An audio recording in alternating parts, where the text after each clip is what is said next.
এতিয়া আমি ৰেস্কিউ কৰিব গৈ আছোঁ। এটা কোব্ৰা ওলাইছে বুলি কৈছে ৰুবুল দাতাত। মানুহ ৰখি আছে। এইটো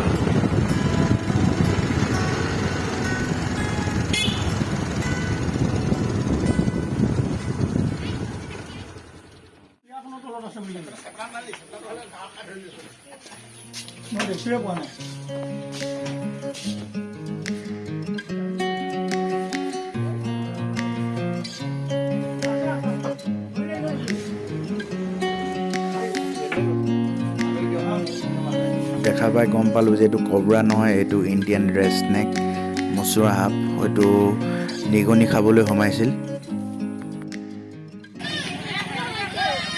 এই সাপটো একো বিষ নাই হা, এই সাপটো একো বিষ নাই। আৰু গ্ৰেড এটা আছে ৰাতি ওলাই, এইটো পুৰা পিচি আকৌ পুৰা ব্লেক কালাৰ, এইটো বিষ আছে। হেল্ল' এই ৰ'বা সাপ এটা ৰেস্কিউ কৰি আছোঁ ৰ'বা। সাপ এটা ঘৰৰ ওচৰতে নহয়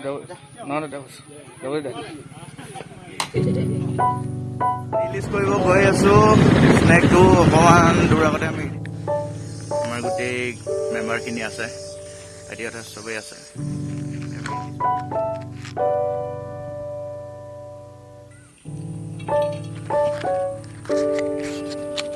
মানুহৰ এটা ভুল ধাৰণা যে ক'লা সাপ দেখিলেই কব্ৰা বুলি ভাবে। চ' আজি যিহেতুকে দেখিলে যে এটা কব্ৰা বুলি ফোন কৰি আহিলে, কিন্তু সেইটো ইণ্ডিয়ান ৰেড স্নেক।